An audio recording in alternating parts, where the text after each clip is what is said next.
नमस्कार. आज 26 जुलै 2025 वार आहे शनिवार. लोकसत्ता आणि इंडियन एक्सप्रेस वृत्तपत्र विश्लेषणमध्ये आपलं स्वागत आहे. आजच्या वृत्तपत्र विश्लेषणाला सुरुवात करण्यापूर्वी आपण कारगिल विजय दिवस वीरांना नमन करूयात. त्यासोबतच सर्वांना कारगिल विजय दिवसाच्या शुभेच्छा. पहा, कारगिल विजय दिवस हा आपल्यासाठी त्यासोबतच भारतीय सैन्य दलासाठी अभिमानाचा दिवस आहे. ओके. व रियालिटी जर पाहिलात ना तुम्ही, भारत सरकारसुद्धा किंवा पाकिस्तान आपण कारगिलला कन्फ्लिक्ट म्हणून ठेवलेला आहे. ओके, कन्फ्लिक्ट असंच म्हणतो, पण खऱ्या अर्थाने जर तुम्ही पाहिलात तर पाकिस्तान आर्मी त्यामध्ये इन्क्लूड होती. या कारणानिमित्त ती वॉर होतं, पण आपण त्याला कन्फ्लिक्टच म्हणतो. आता हे कन्फ्लिक्ट का आहे आणि वॉर का नाही, किंवा वॉर का आहे आणि कन्फ्लिक्ट का नाही, हे सर्व जी उत्तरे आहेत ना ते लास्ट इयरच्या व्हिडिओमध्ये तुम्हाला मिळून जातील. आता मी तुम्हाला सांगत नाही की तो व्हिडिओ तुम्ही पाहून घ्या, परंतु रिकमेंड मी नक्की करेन. पहा की आपल्या देशाच्या सुरक्षेसाठी भारतीय सैन्याने जो बलिदान दिलेलं आहे ना, त्याला आपल्याला थोडंसं माहिती असणं खरंच गरजेचं आहे. त्यानिमित्ताने तो पूर्वीचा व्हिडिओ तुम्ही पाहून घेऊ शकता.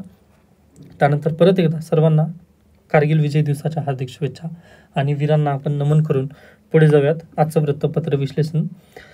मंत्रिमंडळात फेरबदल प्रश्नचिन्ह आहे. पहा, 2 दिवसांची मुदत देण्यात आलेली आहे असं जे गुप्त सूत्र असतात वृत्तपत्रांची त्यामधून सांगण्यात येत आहे. कोकाटेंच्या खात्यात मे बी फेरबदल होईल 2 दिवसामध्ये. ठीक आहे, आपण पाहूयात. त्यानंतर पहा, काल मुख्यमंत्री देवेंद्र फडणवीस यांची दिल्लीमध्ये अमित शहा यांच्यासोबत भेट झाली. ही न्यूज आय थिंक कुठे आहे, हां इथे पहा तुम्ही, देवेंद्र फडणवीस मीट्स अमित शहा. यामुळे अगदीच राज्यामधील जी सूत्र आहेत ते बदलण्याची जास्त तयारी इथं शक्यता वर्तवली आहे.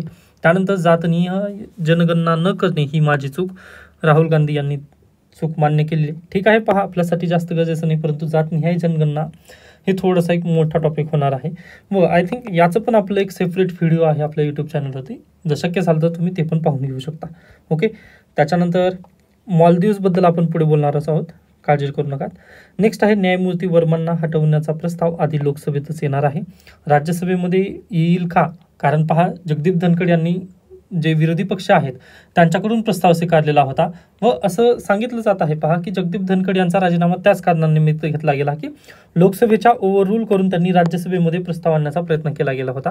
परंतु किरण रिजिजू यांनी काय म्हटलेलं आहे की नाही, जे प्रस्ताव आहे ना ते पहिल्यांदा लोकसभेतच येईल व लोकसभेमधूनच आम्ही राज्यसभेत तो पाठवणार आहोत. ठीक आहे. त्याच्यानंतर अश्लील आशय असणाऱ्या 25 OTTवरती बंदी आणण्यात आलेली आहे, भारत सरकारचा निर्णय. नेक्स्ट, राज्यभरात श्रावणधारांचा मारा. ओके. त्यानंतर ऑरेंज अलर्ट आणि येलो अलर्ट काही जिल्ह्यांना देण्यात आलेला आहे आज पण. ओके. नेक्स्ट न्यूज आहे पहा, प्राध्यापक सुलोचना गाडगीळ यांचे निधन. हवामानशास्त्रज्ञ होत्या त्यासोबतच त्यांच्या मागे पहा ज्येष्ठ पर्यावरणशास्त्रज्ञ माधव गाडगीळ यांच्या त्या पत्नी होत्या. त्यामुळे हा पॉईंट लक्षात ठेवणं गरजेचं आहे. माधव गाडगीळ यांचे रिपोर्ट. ओके. ज्या वेळेस आपण वेस्टर्न घाट शिकतो ना त्यावेळेस आपला माधव गाडगीळ यांचे रिपोर्ट पण पाहायची असते. ओके. तर प्लीज. त्यानंतर आणखीन एक कस्तुरी रंगन कमिटी. ओके. तर या 2-3 गोष्टी तुम्हाला माहिती असणं खूप गरजेचं आहेत. व यालाच अनुसरून आणखीन एक न्यूज आलेली आहे पहा इंडियन एक्सप्रेसमध्ये. हे पहा, जुलै 30 न्यू हाऊस हे एक रेस्टॉरंट काढण्यात आलेलं आहे. व जुलै 30 का, तर लास्ट इयरला वायनाडमध्ये लँडस्लाईड झालेलं होतं जुलै 30ला. ओके. मग पर्यावरण आणि लँडस्लाईड ह्या दोन्ही गोष्टीचा आपल्याला लगेच संबंध तिथे दिसून आलेला आहे. म्हणजे एकाच न्यूजला आपण 3 जागी लिंक केलेला आहे. ओके. त्यासोबतच पहा, हे जुलै 30 असं परीक्षेला विचारलं जाणार नाही की जुलै 30 हे काय आहे किंवा कोणी ते रेस्टॉरंट वगैरे काढलं, परंतु ते आपल्यासाठी गरजेचं नाही. परंतु अगदीच पहा, यांनी 11 फॅमिली मेंबर्सला त्यांनी यामध्ये गमावलेला आहे व परत त्यांनी नव्यानं सुरुवात करत आहे, यासाठी ही न्यूज देण्यात आली. व अगदीच पहा, त्यांच्या कार्याला आपण शुभेच्छा देऊ शकतो, कारण परत एकदा शून्यातून विश्व निर्माण करण्यासारखी ही घटना नक्कीच आहे. ओके. नंतर आपण पुढे जाऊयात. ही बातमी संपलेली. त्यानंतर नेक्स्ट आहे नव्या भारतासाठी एक मोठी झेप.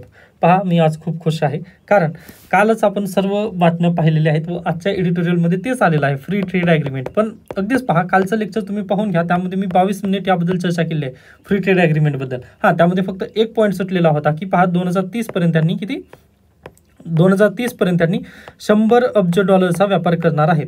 भारत आणि ब्रिटन मिळून $100 अब्ज व्यापार तिथं करणार आहेत. हा पॉईंट कालचा सुटलेला होता. पण बाकी सर्व मी पॉईंट घेतले होते पहा, 20% अधिक वाढ होईल. ओके. शेतकरी निर्यात शेतकऱ्यांचे जे शेतमाल आहे त्याची 20% जास्त तिथं निर्यातीमध्ये भर होणार आहे. हे आपण कालच्या न्यूजपेपरमध्ये पाहिलेलं आहे. त्यामुळे प्लीज ज्या विद्यार्थ्यांनी कालचा न्यूजपेपर पाहिला नाही तो व्हिडिओ पाहून घ्या. त्यामध्ये तुम्हाला 22 मिनिटांमध्ये संपूर्ण फ्री ट्रेड ॲग्रीमेंट काय आहे, भारत आणि ब्रिटन या दोघांना पण फ्री ट्रेड ॲग्रीमेंटची गरज काय आहे हे सर्व मी चांगल्या व्यवस्थितरित्या सांगितलेलं आहे. आय होप तुम्ही ते समजून जाल. त्याच्यानंतर आपण काल महाराष्ट्र संदर्भात त्याचे लाभ काय होणार आहेत ते पण पाहिलं होतं. आता याच्याही पुढे जाऊन पहा आणखीन यामध्ये काय देण्यात आलेले आहेत. तर काही पिकांची नावं दिलेली आहेत ती पण पाहून घेऊयात.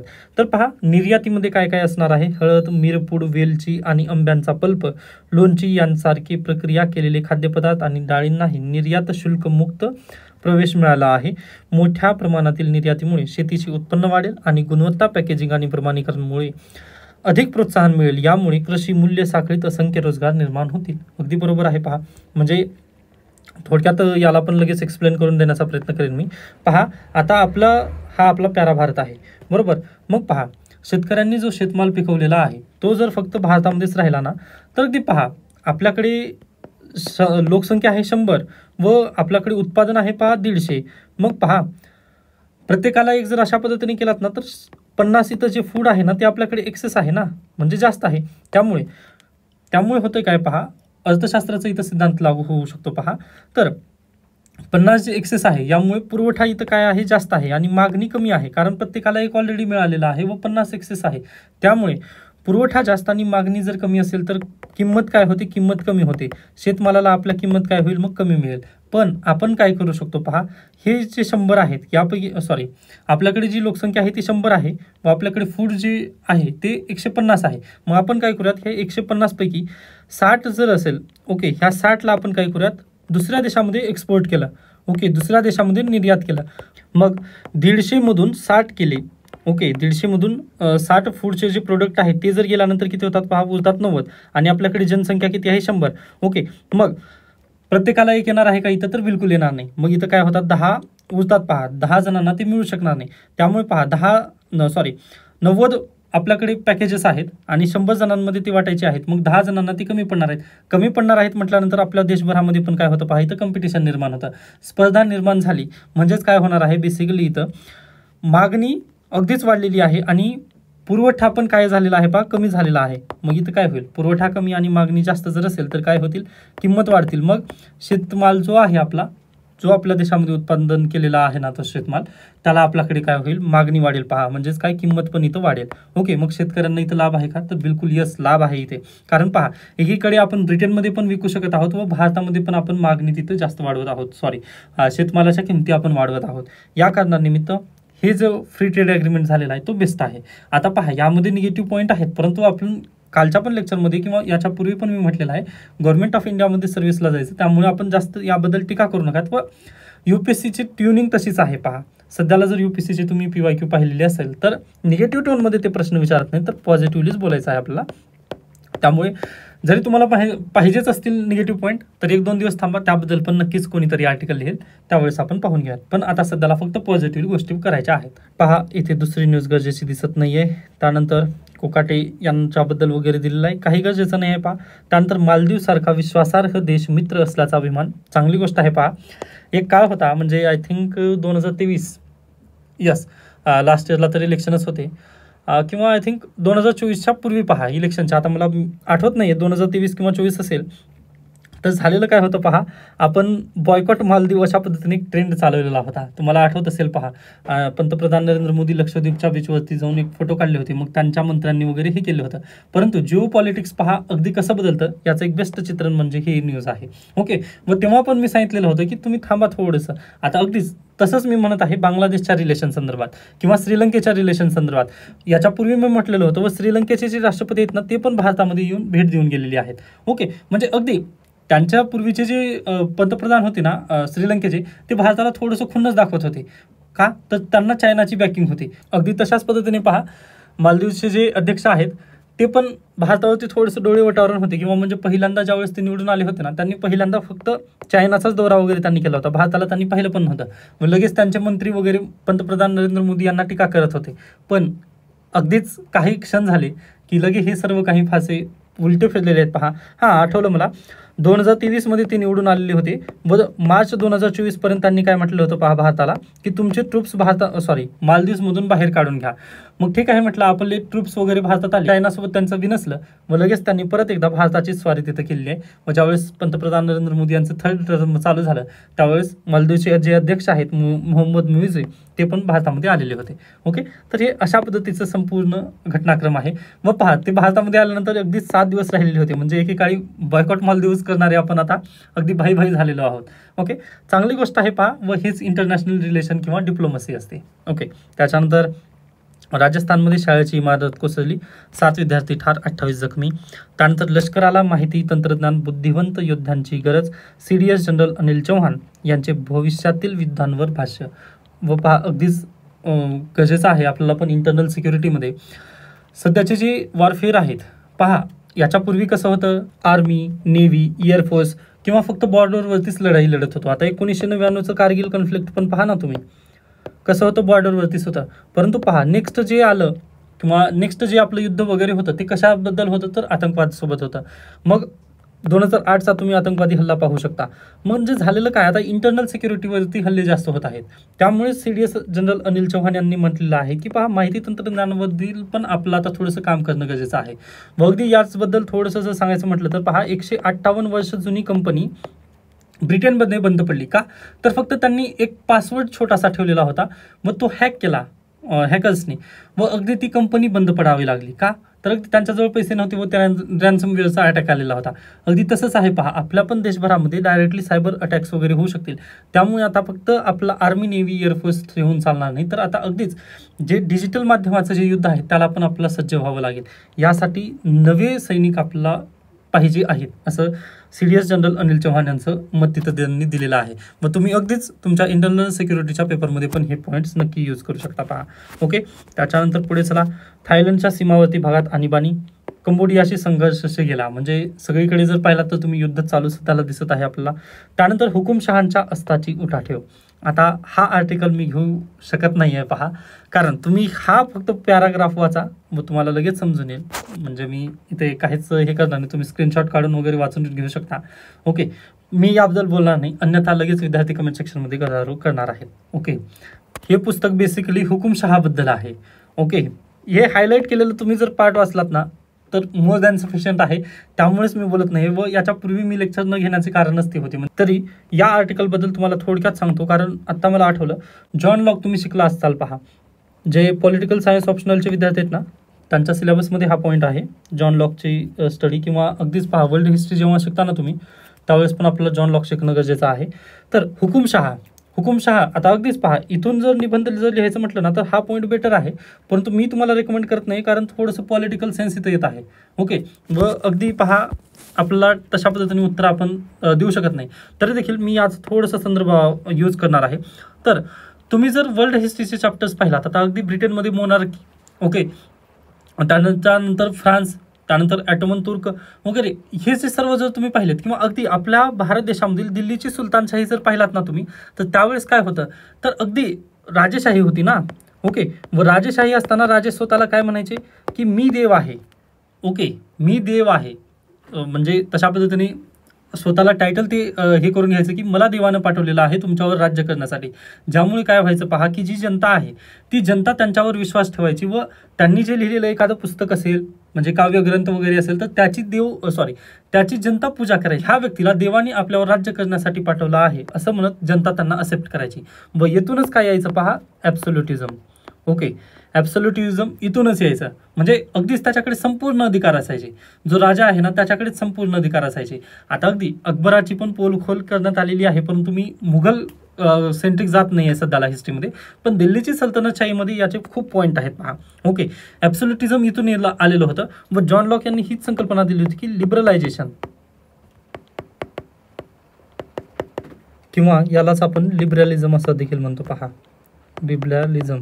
ओके, मग ॲब्सोल्युटिझममध्ये काय, राजाला कोणीही प्रश्न विचारायचे नाहीत किंवा त्याच्याकडेच सर्वोच्च अधिकार असे होते. परंतु लिबरलिझममध्ये जॉन लॉक यांनी संकल्पना काय म्हटली पहा, की राजकीय स्वातंत्र्य हे सर्वांना प्राप्त आहे असं त्यांनी जी थिअरी मांडली. मग त्यावरूनच पहा पुन्हा युरोपियनमध्ये काय अवेकन झालं किंवा युरोपियनमध्ये काय म्हणू शकता पुनर्जागरण झालं. ओके, पुनर्जागरण होण्याचं एक कारण हेच आहे.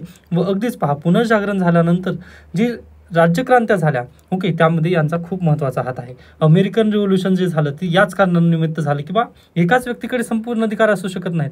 किंवा फ्रेंच रिव्होल्यूशन पहा, अमेरिकन रिव्होल्यूशन तेवढं जास्त पद्धतीने आपल्याला म्हणता येणार नाही कारण ब्रिटिश मोनार्क होते तिकडे. ओके, व त्यांचं ते पॉलिटिकली झालेलं होतं किंवा लेजिस्लेटिव्ह पद्धतीने झालेलं होतं, बरोबर. परंतु पहा फ्रेंच राज्यक्रांती तर याच संकल्पनेवरती आधारित आहे. का तर अगदी पहा की जे एकटे जे राजे आहेत ना त्यांच्याकडेच सर्वोच्च अधिकार नसून संपूर्ण जनतेला पण ते अधिकार प्राप्त आहेत असं जॉन लॉक यांचा तो सिद्धांत होता. व अगदीच पहा याच बेसिसवर यांनी हे पुस्तक लिहिलेलं आहे हुकुमशाहीबद्दल. व हुकुमशाहीबद्दल पुस्तक जरी लिहिलेलं असलं तरी यांनी शेवटी जाता जाता काय म्हटलं की लोकशाहीचा ती प्रयत्न हवा.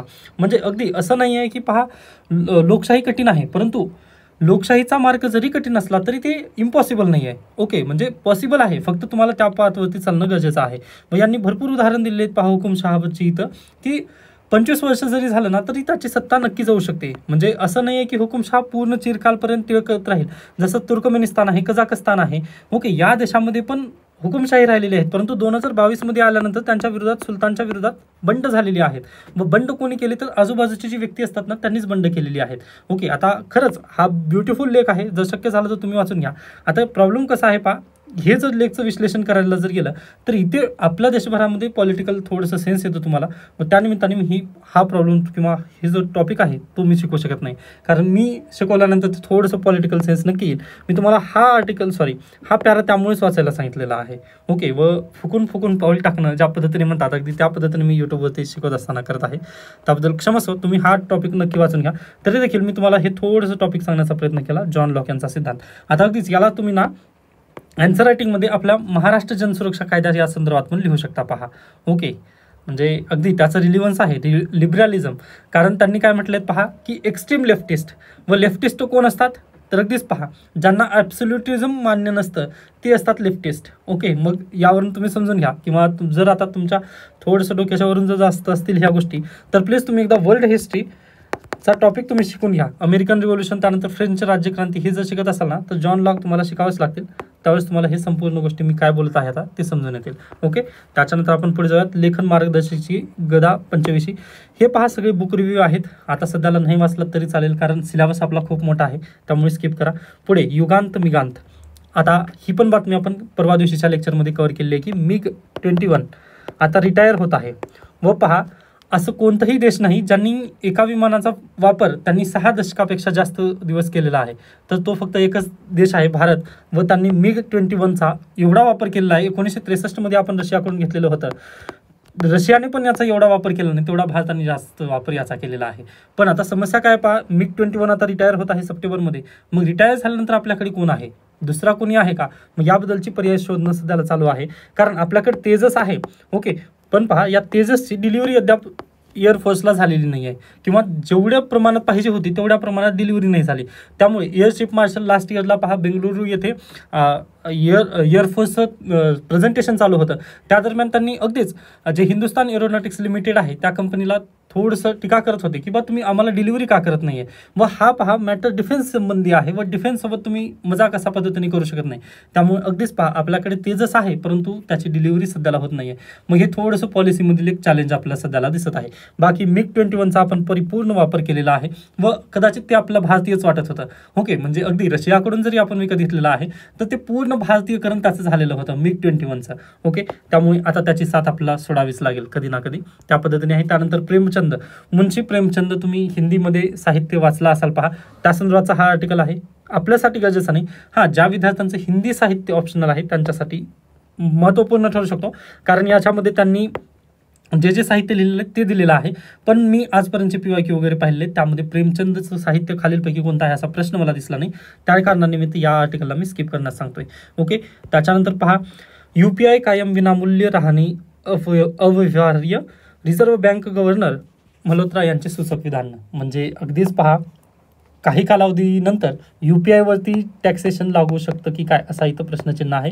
म्हणजे UPI जर तुम्ही यूज केलात त्यावरती कर तिथं आकारलं जाऊ शकतं, किंवा म्हणजे अगदीच पहा त्याची काही जर फीस असेल, जसं फोनपेला आहे पहा फीस, जर तुम्ही रिचार्ज जर करत असाल तर 2 रुपये तिथं आगाऊविषयी घेतली जातात, अगदी तसं UPI होण्याचे चान्सेस आहेत, कारण RBI गव्हर्नर यांचे सूचक विधान त्यांनी दिलेलं आहे, किंवा UPI आपण फ्री ऑफ कॉस्टली सदैव ठेवू शकत नाही. ओके, इंडियन एक्सप्रेसमध्ये पण बातम्या त्याच आहेत पहा.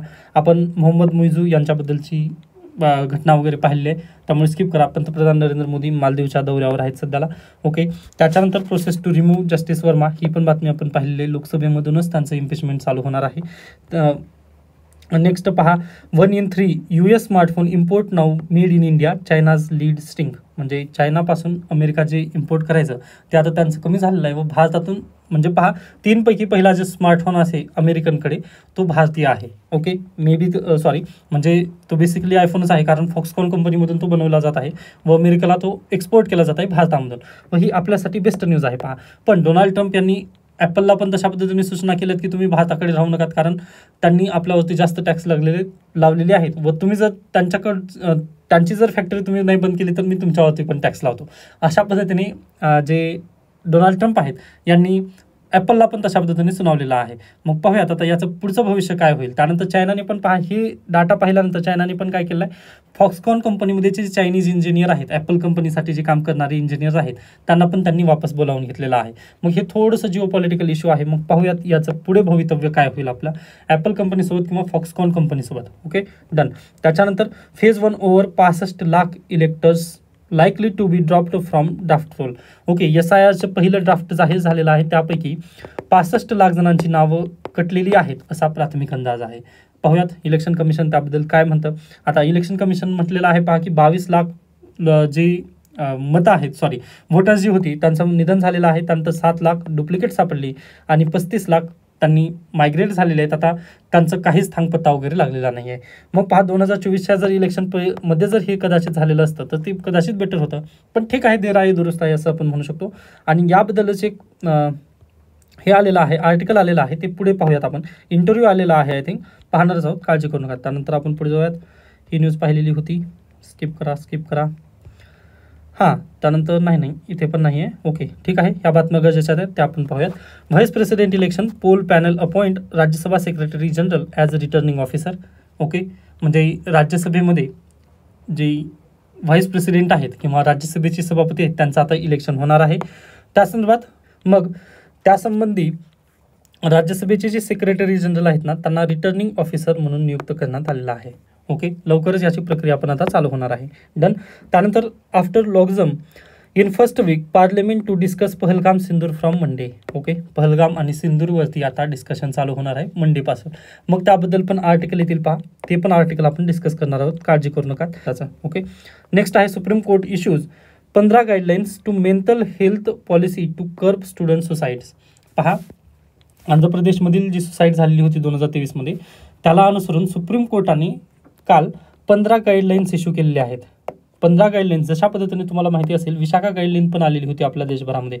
1998मध्ये राजस्थानमध्ये एक केस घडल्यानंतर त्यांनी विशाखा गाईडलाईन दिलेली होती. ओके, मग पुन्हा पॉश ॲक्ट आलेला आहे, पण पॉश ॲक्ट येण्यापूर्वी विशाखा गाईडलाईन्स आपल्या देशभरामध्ये फेमस होत्या. अगदी त्याच धर्तीवर पहा, आता सध्याला सुप्रीम कोर्टाने 15 गाईडलाईन दिलेल्या आहेत. कोणासाठी ह्या गाईडलाईन आहेत, तर ज्या युनिव्हर्सिटीज आहेत, कॉलेजेस आहेत, इन्स्टिट्यूशन्स आहेत, त्यानंतर जे कोचिंग संस्थाने आहेत त्यांच्यासाठी ह्या 15 गाईडलाईन्स आहेत. मग या 15 गाईडलाईनमध्ये त्यांनी काय म्हटलं आहे की विद्यार्थी सुसाईड करू नये या संदर्भात त्यांना ते 15 निष्कर्ष पालन करणं गरजेचे आहेत. ओके, मग आता यालाच त्यांनी पहा उम्मीद आणि एक मनोदर्पण अशा पद्धतीने उम्मीद ड्राफ्ट आहे आणि मनोदर्पण इनिशिएटिव्ह याच्या अंतर्गत त्यांनी हे 15 गाईडलाईन दिलेली आहेत. प्लीज लक्षात ठेवा, उम्मीद आणि मनोदर्पण हे कशा संदर्भात आहे, तर 15 गाईडलाईन्स कशाला आहेत, विद्यार्थ्यांच्या सुसाईड संदर्भात आहेत. कोणी दिलेला आहे, सुप्रीम कोर्टाने. हा प्लीज पॉईंट लक्षात घ्या. आता 15 गाईडलाईन कोणत्या आहेत ते अद्याप आपल्याला समजलेले नाहीत. एकदा त्यांचं जजमेंट ऑनलाईन येऊ द्यात, मग त्याबद्दल आर्टिकल येतील व त्यावेळेस आपण हे 15 सर्व काही डिस्कस करणार आहोत, गाईडलाईन्स कोणत्या आहेत. ओके, आता सध्याला जास्त तुम्ही डीपली जाऊ नका, फक्त उम्मीद आणि मनोदर्पण इनिशिएटिव्ह उम्मीद ड्राफ्ट आहे त्यांचं. ओके, त्याच्या अंतर्गत 15 गाईडलाईन्स त्यांनी इश्यू केलेले आहेत. डन. त्याच्यानंतर पुढे चला. नेक्स्ट आहे पहा more than a trade pact. FTA sign झालं. त्याबद्दल हा आर्टिकल आलेला आहे. आता अगदीच पहा, काल आपण 22 मिनिट याबद्दल चर्चा केली आहे, त्यामुळे मला नाही वाटत की आता परत आपण याबद्दल चर्चा करावी, कारण इथं पण तेच दिलं आहे पहा, CETA झालेला आहे, त्यानंतर 2022 पासून हे चालूच होतं. व मी कालच्या पण लेक्चरमध्ये सांगितलं होतं पहा, बॉरिस जॉन्सन त्यावेळेस पंतप्रधान होते, ते भारतामध्ये आले होते, JCBवर थांबून फोटो काढली होती, परंतु FTA त्यावेळेस साईन झालं नव्हतं, कारण त्यांच्याजवळ अनस्टेबल होतं ते सरकार. त्याच्यानंतर लिज ट्रस आल्या, त्यानंतर ऋषी सुनक आले, पण सर्व काही अनस्टेबल असल्यामुळे त्यांनी ते स्टेप घेऊ शकले नाहीत पहा. पण आता सध्याला लास्ट इयरला ज्यावेळेस निवडणुका झाल्या, मग निवडणुकीमध्ये कीर स्टारमर पंतप्रधान झाल्यानंतर त्यांनी हे साईन केलेलं आहे. ओके, सर्व काल आपण पाहिलं आहे, प्लीज कालचा तो व्हिडिओ पाहून घ्या, त्यामधून तुम्हाला सर्व काही गोष्टी समजून येतील. त्याच्यानंतर कालच्याच न्यूजपेपरमध्ये आणखीन एक गोष्ट पाहिली होती आपण, की मणिपूरमध्ये परत 6 महिन्यांसाठी राष्ट्रपती राजवट लागू करण्यात आली आहे, त्याबद्दलचा पण हा आर्टिकल आलेला आहे. त्यानंतर नेक्स्ट आहे billing the board national sport governor bill, हे लोकसभेमध्ये ठेवण्यात येणार आहे. मग अद्याप याबद्दलचं हे नाही आहे. कालच्या लेक्चरमध्ये आपण थोडासा आवाका त्याचा घेतला होता, फक्त पहा यामध्ये पण कालच्या लोकसत्तामध्ये जे बातम्या होत्या ना त्याच इथं देण्यात आलेल्या आहेत. आता लोकसभेमध्ये आणि राज्यसभेमध्ये हे बिल पास होऊ द्यात, मग यामध्ये का जर काही त्यांनी शंका, काही सजेशन जर सांगितले व ते जर ॲड केले ना तर ते आपण एकदाच पाहूयात, किंवा हे जर बिल कमिटीकडे गेलं ना मग कमिटीचे रिकमेंडेशन आपल्याला अभ्यासायचे. आता सध्याला तुम्ही याबद्दल जास्त चर्चा करू नका, किंवा हे आपल्यासाठी गरजेचं नाही, कारण हे कच्चं माल आहे. एकदा पक्का माल जर झाला ना आपण त्यावेळेस नक्की चर्चा करूयात, किंवा उद्या लगेच चालून तुमची एक्झाम तर नाही आहे ना, त्यामुळे निवांत राहा. नेक्स्ट आहे VS अच्युतानंद, केरळाचे माजी CM होते, त्यांच्या निमित्त हा आर्टिकल आलेला आहे. फक्त केरळाचे माजी CM हे लक्षात ठेवा, त्यांचा कालावधी पहा 2016 ते 2021 अशा पद्धतीने त्यांचा कालावधी होता. बाकी त्यांनी बहुतांश वेळा ऑपोजिशनमध्येच त्यांनी राहिलेले होते. हा पॉईंट तुमच्यासाठी महत्त्वाचा आहे. बाकी बायोग्राफीवरती वगैरे तसे प्रश्न येत नाहीत, पण MPSC राज्यसेवेला पर्सन इन न्यूजमध्ये केरळाचे चीफ मिनिस्टर होते. CPIM जी पार्टी आहे त्या पार्टीचे संस्थापक सदस्य म्हणून पण त्यांनी काम पाहिलेलं होतं. ओके, हा पण पॉईंट तुम्हाला लक्षात ठेवा, CPIM ही त्यांची पार्टी होती. ओके, हे पॉईंट नक्की विचारले जाऊ शकतील जर विचारलेच परीक्षेला तर. त्याच्यानंतर स्टार्टअप द पॉलिसी टेबल. आता पहा, सर्वांना आठवते 2023 आपल्या देशामध्ये कोणती परिषद भरलेली होती? ओके, एकच मिनिट. हां, G20. म्हणजे अगदी रेल्वेवरती जा किंवा अगदी कोणत्याही मोठ्या जर शहरात गेलात ना तर तिथं G20 येत होतं. बरोबर आहे, ते कधी भरलेलं होतं? 2023. मग पहा, तेव्हाच आपण भारतामध्ये ज्यावेळेस G20 परिषद भरली होती ना त्यावेळेस आपण एक निर्णय घेतलेला होता. कोणता निर्णय होता? तर स्टार्टअप 20 याला मान्यता पण देण्यात आली होती 2023 सप्टेंबर महिन्यामध्ये परिषद भरली होती पहा. मग त्यावेळेस स्टार्टअप 20 याला मान्यता दिलेली होती संपूर्ण 20 देशांनी. बरोबर, मग 20 देशांनी याला स्टार्टअप 20ला मान्यता दिल्यानंतर झालं काय पुढे पहा. पुढे आपलं अध्यक्षपद गेलं व दुसऱ्या देशांकडे ते अध्यक्षपद गेलं. आता सध्याला ते साऊथ आफ्रिकेकडे आहे. मग साऊथ आफ्रिकेकडे अध्यक्षपद असताना भारतीयांनी हे जे घेतलेलं होतं 2023 इनिशिएटिव्ह स्टार्टअप 20 याला पुढे चालून यांनी काय केलं आहे पहा, याच्यामध्ये काही पॉईंट ॲड केलेले आहेत व स्टार्टअप इनिशिएटिव्हला आता त्यांनी थोडंसं बळकटीकरण करण्याचं काम सध्याला जे साऊथ आफ्रिका आहे हे करत आहे. ओके, पण रिअल इनिशिएटिव्ह ते कोणाचा आहे? भारताचा आहे. हा पॉईंट तुम्हाला लक्षात ठेवायचा आहे, बाकी आवश्यकताचा नाही आहे. म्हणजे मेन्स परीक्षेचे मुद्दे जे आहेत ते इथं देण्यात आले नाही, तर प्रिलिमसाठी हा प्रश्न विचारला जाऊ शकतो की स्टार्टअप 20 हे जे इनिशिएटिव्ह आहे ते कोणत्या G20 घेण्यात आलं होतं? तर 2023 भारताची जी प्रेसिडेन्सी होती त्याच्या अंतर्गत हे इनिशिएटिव्ह घेण्यात आलेलं आहे स्टार्टअप 20. त्याच्यानंतर आणखीन एक महत्त्वाचा मुद्दा आहे ते पहा, B20 हा जो इनिशिएटिव्ह आहे तो जुलै 21 घेण्यात आलेला आहे. कुठे? साऊथ आफ्रिका प्रेसिडेन्सीमध्ये B20 हा इनिशिएटिव्ह त्यांनी घेतलेला आहे. म्हणजे हे बिझनेसेससाठी आहे आणि आपण घेतला होता तो स्टार्टअपसाठी घेतलेला होता. हेच थोडंसं फरक आहे. व ह्या दोघांचं एकत्रीकरण करून आता काय करत आहे साऊथ आफ्रिका किंवा आता याच्या पुढे तर बिझनेसेस एक्सपांड करण्यासाठी ही इनिशिएटिव्ह चालणार आहे. ओके, एवढे 2-3 पॉईंट खूप महत्त्वाचे आहेत. म्हणजे प्रिलिमला डायरेक्टली हा प्रश्न येऊ शकतो G20 बद्दलचा. ओके, त्यानंतर G20 जे देश आहेत ना ते पण तुम्ही लक्षात ठेवायचे आहेत. बाकी पहा, मी हायलाईट केलेलं आहे, परंतु जास्त काही असं म्हणजे मेन्सला तुम्ही आन्सर लिहू शकता अशा पद्धतीने हे नाही आहे, त्यामुळे स्किप करा. बाकी जे महत्त्वाचे पॉईंट होते मी तर सांगितलेलं की G20 2023 भारत सरकारने हे इनिशिएटिव्ह दिलेलं होतं व अगदीच G20 जे सदस्य राष्ट्र आहेत त्यांनी याला मान्यता दिली होती स्टार्टअप 20ला. ओके, त्यामुळे हा पॉईंट लक्षात ठेवायचा आहे. व याच्यापूर्वी पण पहा, जपान आणि इंडोनेशिया. ओके, म्हणजे 2023च्या पूर्वी इंडोनेशियाकडे अध्यक्षपद होतं G20चं. ओके, व त्याच्यापूर्वी जापानकडे होतं व जापान आणि इंडोनेशिया या दोन्ही राष्ट्रांनी पण काय केलं होतं पहा, स्टार्टअप 20 किंवा स्टार्टअपसाठी आपण काहीतरी प्रयत्न करणं गरजेचे आहेत असं त्यांनी त्यांच्या अध्यक्षपदावरती असताना त्यांनी नमूद केलं होतं. ओके, पण त्यांनी इम्प्लिमेंटेशन केलं नव्हतं. इम्प्लिमेंटेशन भारत सरकारने केलेलं आहे किंवा G20 भारत प्रेसिडेन्सीमध्ये असताना त्यांनी केलेलं आहे. पुढे चालून याचं आता रिलेव्हन्स कुठं आलं तर साऊथ आफ्रिकन इनिशिएटिव्हमध्ये पण यांनी हातभार लावत आहेत. हे पॉईंट तुम्हाला थोडंसं लक्षात ठेवायचं. बाकी पहा, all parties should welcome SIR. मी तो आर्टिकल म्हणतो होतो ना, तो हा आहे की SIRचं आपण वेलकम केलं पाहिजे, कारण periodic revision of electoral roll is mandatory practice in our country. Opposition criticism misplaced अशा पद्धतीने यांनी हा आर्टिकल लिहिला आहे. खरं पाहिलं तर हा आर्टिकल गरजेचा नाही. का गरजेचा नाही तर 28 जुलै रोजी आपलं एक जजमेंट येणार आहे सुप्रीम कोर्टामधून. मग सुप्रीम कोर्टाचं जजमेंट आल्यानंतर ह्या आर्टिकलचा रिलेव्हन्स राहत नाही. ओके, त्यामुळे थांबा थोडंसं. सुप्रीम कोर्टाने जर बोललं याबद्दल की खरंच गरजेचं आहे आणि त्यामधील पॉईंट सांगितले तर आपण पण याला मान्य करतोच ना. व याच्यापूर्वी पण 10 जुलैला यांची सुनावणी होती, त्या दिवशी पण मी तुम्हाला सांगितलेलंच होतं. ओके, निश्चिंत राहा. म्हणजे प्रत्येक गोष्ट न्यूजपेपर मध्ये आली म्हणजे ती पत्रकी लकीर नाही किंवा परीक्षेमध्ये येते असं नसतं. थोडंसं विचारपूर्वक तुम्ही निर्णय घेऊ शकता. त्यानंतर एपेस्टिन फाईल्स, जे की डोनाल्ड ट्रम्प यांच्या काळाचा फंदा बनलेला आहे. ओके, पण ते बाहेर काढतील किंवा नाही याबद्दलची चर्चा करण्यात आली. स्किप करा, आपल्यासाठी गरजेचं नाही. एपेस्टिन फाईल काय आहेत. नेक्स्ट आहे राहुल गांधी यांची न्यूज आपण पाहिली होती. त्यानंतर उल्लू ALT, त्यानंतर आर अमंग 25 ऑदर त्यांना ब्लॉक करण्यात आलं आहे, जे प्ले स्टोअरवरती ॲप्लिकेशन होते ते. त्याच्यानंतर बिग पिक्चरमध्ये पहा, साल्टचे प्रकार दिलेले आहेत. शक्य झालं तर तुम्ही वाचून घेऊ शकता. पण सर्वात महत्त्वाचं म्हणजे तुम्ही तुमच्या जीवनाच्या प्रयोगामध्ये 5 GM पर डे म्हणजे साल्ट थोडंसं कमी खा, एवढंच मी सांगू शकतो या न्यूजचं समरीमध्ये. ओके, आय होप तुम्हाला हे संपूर्ण गोष्टी समजलेल्या असतील. पहा, साल्टचे प्रकार आहेत. मग मी साल्ट कमी का खा असं म्हटलेलं आहे, म्हणजे मीठ जेवणामध्ये कमी खा, कारण सोडियम त्यामध्ये असतं व हार्टचे जे डिसीज असतात ना त्याला हार्ट डिसीजेस होण्यामध्ये याचा प्राधान्य जास्त असतो साल्टचा. ओके, त्यामुळे हे थोडंसं आपल्या आरोग्याची काळजी घेणं गरजेचं आहे. बाकी याच्या पलीकडे पुन्हा रिव्ह्यू आहेत पहा, मूवीजचे रिव्ह्यूज वगैरे. मी याला रिकमेंड करत नाही किंवा तुम्ही पण यामध्ये जास्त हे करू नका. तर अशा पद्धतीने आपण इथे थांबूयात. याबद्दल काही शंका, काही सजेशन असतील तर नक्की सांगू शकता. धन्यवाद.